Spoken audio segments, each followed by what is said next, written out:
Buenas tardes, me presento, soy el alumno Martínez Pacheco Francisco del grupo 12B7 para la materia de cálculo de varias variables. El tema de hoy es una continuación de un video anterior llamado coordenadas esféricas y coordenadas rectangulares.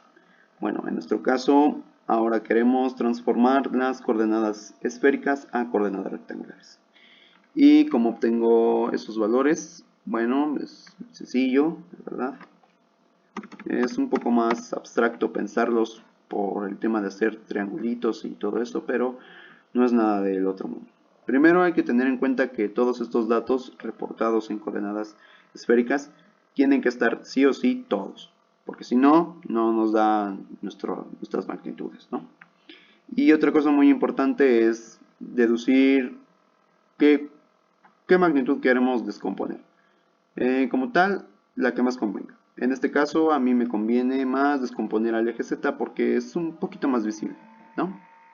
Bueno, primero hay que demostrar que esta cosa de aquí, vamos a borrarla, que nuestra distancia hasta nuestro punto P, de que es de interés, tiene una proyección en el plano cartesiano Y y X. Esta que estoy dibujando aquí. Esa proyección tiene un ángulo que es de phi y nos delimita la posición hasta nuestro punto de interés, ¿no? Al tratarse de una magnitud, puede desplazarse en cualquier momento y hacer una proyección. Entonces podremos decir que esta misma magnitud se puede representar de este lado. Así, ¿no? Bueno, la cuestión aquí es demostrar que nuestro ángulo Z pertenezca a algún lado de nuestro triángulo rectángulo ahora ya formado, para que por una razón trigonométrica nos devuelva el valor de nuestra magnitud. En este caso, la magnitud que escogimos fue para el ángulo Z. Entonces, a partir de este triángulo podemos deducir una cosa, que la magnitud de Z va a ser igual a el cateto adyacente, ¿no? Y que esta magnitud proyectada es igual a una hipotenusa. ¿Cómo sabemos que es igual a una hipotenusa? Bueno, porque si lo vemos desde este punto, la proyección o sombra que tiene en el suelo resulta ser la suma cuadrada de y la suma cuadrada de x dentro de una raíz y nos da esa hipotenusa. Una hipotenusa que vamos a referirnos a ella como hipotenusa en el suelo. Listo. Ahora en nuestro caso tenemos a Z y tenemos que descubrir alguna razón trigonométrica que relacione a la hipotenusa de este triángulo que sabemos que es la distancia con el ángulo y el cateto adyacente, que es igual a Z y es la dimensión que queremos descomponer. Bueno, la que más se asemeja es cateto, es coseno. ¿Qué dice coseno? Que coseno de un ángulo alfa es igual al cateto adyacente sobre la hipotenusa, ¿no? Vamos a borrarla hasta aquí. Entonces, sabiendo eso, tenemos que reemplazar nuestros valores. Nosotros no tenemos un ángulo alfa, tenemos un ángulo teta. Entonces, tenemos que reemplazar todo. Vamos a reemplazarlo aquí. Entonces, decimos que tengo al coseno del ángulo teta igual a el cateto adyacente, que sabemos que es nuestro desplazamiento en z, y sobre la hipotenusa, que sabemos que es nuestra distancia total. Como solamente queremos a z, la despejamos. Entonces tengo que es z igual a el coseno de nuestro ángulo teta por nuestra distancia total. Y con valores numéricos, esto es coseno de 1.17 radianes por nuestra distancia, que es de 3.600 85 metros. ¿Y eso cuánto nos da? Una longitud de 1.427 metros.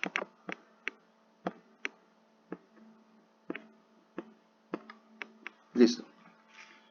Con este valor nosotros ahora podemos aseverar que nuestro desplazamiento en Z fue de 1.427 metros. Vamos a anotarlo en nuestra tabla que tenemos aquí. Desplazamiento en el eje X y en el eje Z, 1.427 metros. Bueno, con este valor en mente, ahora tenemos que escoger alguno de los dos valores. Bueno, alguna de las dos variables, X o Y. Vamos a escoger a Y. Ahora, ¿cómo obtenemos a Y? Tenemos que buscar que de alguna forma coincida dentro de un triángulo rectángulo. Y la forma más propicia de hacer eso es con la hipotenusa que tenemos aquí abajo, ¿no? Bueno, sabemos que esa hipotenusa es cateto opuesto en nuestro ángulo de ahí arriba, ¿no? Entonces, vamos a hacerlo aquí para que no nos confundamos. Cateto opuesto es igual a la hipotenusa. ¿Y qué relación trigonométrica nos tiene a cateto opuesto y a hipotenusa? El seno. En este caso es el seno de nuestro ángulo θ igual a el cateto opuesto sobre la hipotenusa. Cambiando los valores sería seno de θ igual al cateto opuesto, que es nuestra hipotenusa en el suelo, sobre la hipotenusa, que sabemos que es nuestra distancia, ¿no? Entonces podemos decir que la hipotenusa en el suelo es igual a nuestra distancia total por el seno de θ. Listo. Y haciendo ese cálculo tenemos que es de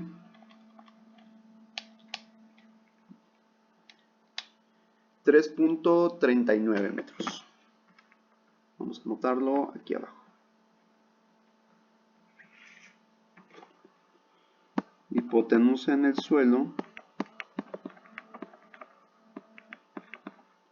3.39 metros.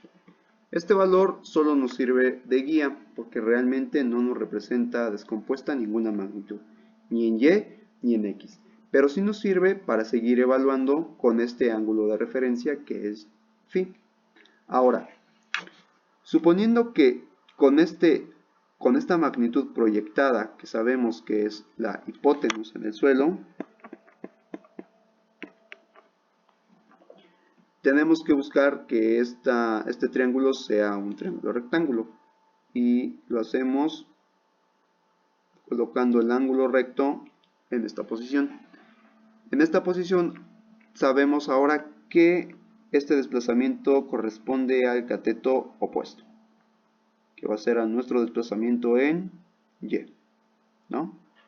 Y que nuestro cateto adyacente es igual a X. Listo. ¿Qué razón nos relaciona a hipotenusa y a cateto opuesto? Bueno, pues sabemos que es la función nuevamente seno. Entonces vamos a colocar aquí que seno de alfa es igual a el cateto opuesto sobre la hipotenusa. Pero si recordamos, nosotros no tenemos a seno de alfa, tenemos al seno de phi. Entonces vamos a cambiar esos valores.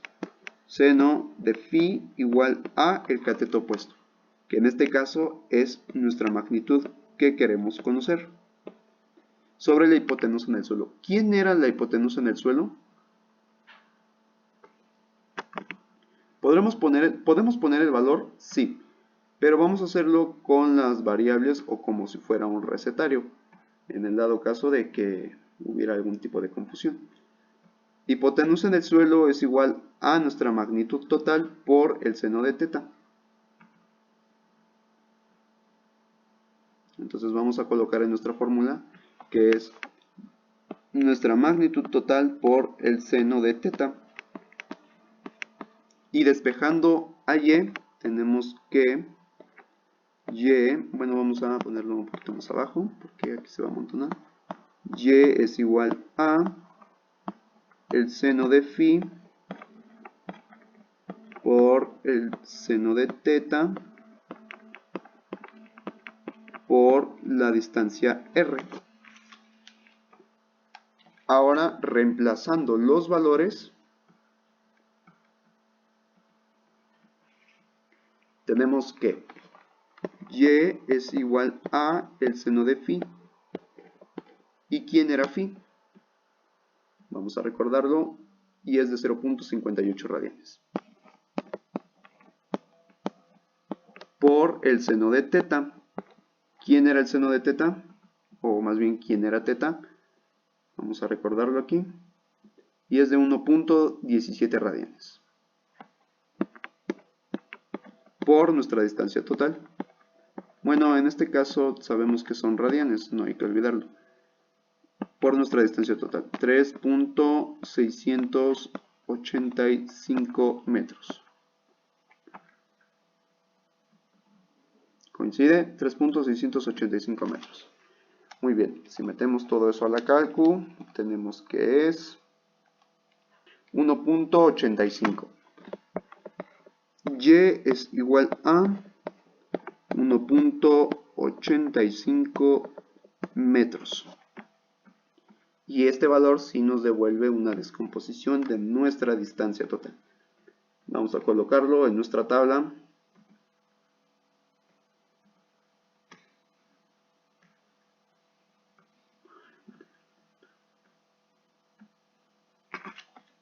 .85 metros en nuestra tabla. Y con eso tenemos nuestro desplazamiento en el eje Y. Ahora nos falta el desplazamiento en el eje X. ¿Cómo lo obtenemos? Igual con una función trigonométrica. ¿Qué función trigonométrica nos relaciona al cateto adyacente y a la hipotenusa? Es la función seno. Entonces tengo que... ¡ay no! Es la función coseno, ¿no? Coseno de un ángulo alfa es igual a un cateto adyacente sobre una hipotenusa. Pero yo no tengo un ángulo alfa, yo tengo un ángulo phi, entonces vamos a reemplazar esos datos por unos que sí concuerden en nuestro plano. Entonces, ¿quién era nuestro cateto adyacente?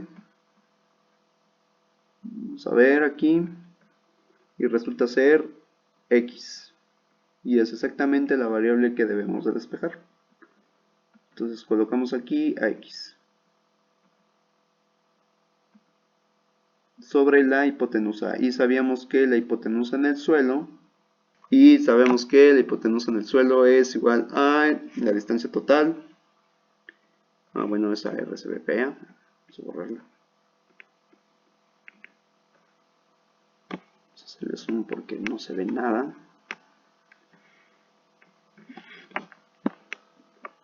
Por el seno del ángulo teta. Si despejamos a x, tenemos que es igual a r por el seno de teta por el coseno de phi. Y sustituyendo valores, sabíamos que nuestra magnitud en r es de 3.685 metros por el seno de teta. ¿Y quién era el seno de teta? Vamos a retomarlo de las operaciones anteriores. Y sabemos que el seno de teta es de 0.58 radianes. ¿Y quién era el ángulo phi? Ay no, creo que nos equivocamos aquí. El ángulo teta es de 1.17 radianes y el ángulo phi es de 0.58 radianes. Bueno, haciendo la operación vamos a tener que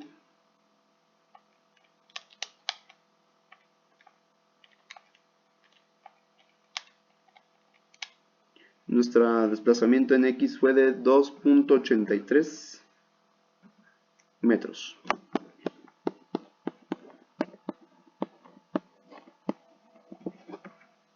Y con esos valores nosotros ya tendríamos nuestras coordenadas rectangulares exactamente reportadas. Vamos a colocarlas aquí. Y vamos a poner a teta, bueno, a X, 2.83 metros. Bueno, hay un pequeño problema al reportar estos valores aquí. Vamos a hacer zoom, que no quiere. Y es que en el caso de las coordenadas esféricas, pudiera ser que nuestro ángulo, como se vio en coordenadas polares, tuviera magnitudes negativas, o sea, que fuera en un sentido convencional, fuera en un sentido contrario convencional. Entonces nosotros teníamos nuestro recetario que era sumar pi o 2pi dependiendo de las magnitudes arrojadas o de los cuadrantes a los que sabíamos que caían nuestros vectores. En este caso, el único que debe de reportarse con la suma de pi o 2pi es el ángulo respecto al eje X. ¿Por qué al eje Z no? Porque con el eje Z solo tendría que ser de media vuelta. Podría ser que estuviera hacia arriba, que nuestra magnitud fuera hacia arriba, o que fuese hacia abajo. Y en el caso del eje X sí nos reporta propiamente un cuadrante 1, un cuadrante 2, un cuadrante 3,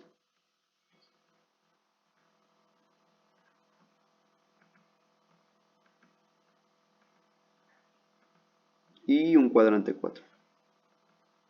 Para el caso del cuadrante 3 y 2, se hacía la suma de nuestro ángulo de acuerdo de la función inversa de la tangente, se le sumaba un pi para una media vuelta y para el cuadrante 4 se sumaban 2pi.